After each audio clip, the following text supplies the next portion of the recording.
আসসালামু আলাইকুম। আমার ফার্মে আরেকটি নতুন ভিডিও।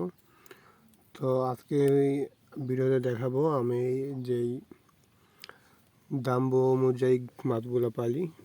তো এখান থেকে একটা ফিমেল মাছ মারা গেছে। মাছটা পুরা লোডেড ছিল, কিছু বাচ্চা দেওয়ার পরে মাছটা মারা গেছে।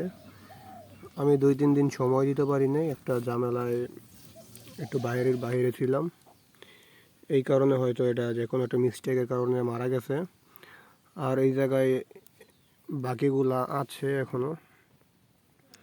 ওই মাছটা মারা যাওয়ার কারণ হতে পারে যে এই ট্যাঙ্কের মধ্যে অনেক ময়লা ছিল।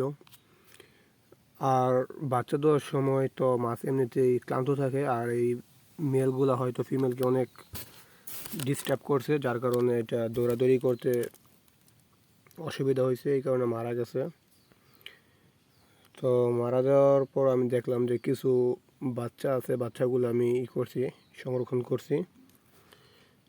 এখনও এটার মধ্যে অনেকগুলা আছে। এগুলো আবার ব্রিডিং করতে অনেক দেরি হবে। নিউ অ্যাডাল্ট আপাতত আমি দিয়ে রাখছি মেল ফিমেল একসাথে। তো যারা মাছ পালন করেন তারা অবশ্যই খেয়াল রাখবেন যে কোনো দিকে গেলে মাছগুলা লোডেড থাকলে মাছ বিভিন্ন ঝামেলাতে মারা যেতে পারে। আর রঙিন মাছ চাষ করা অনেক সহজ, কিন্তু যতটা সহজ তার থেকেও দ্বিগুণ আবার কঠিন। আমার একটি ভুলের কারণে বড় একটা মাছ মারা গেল।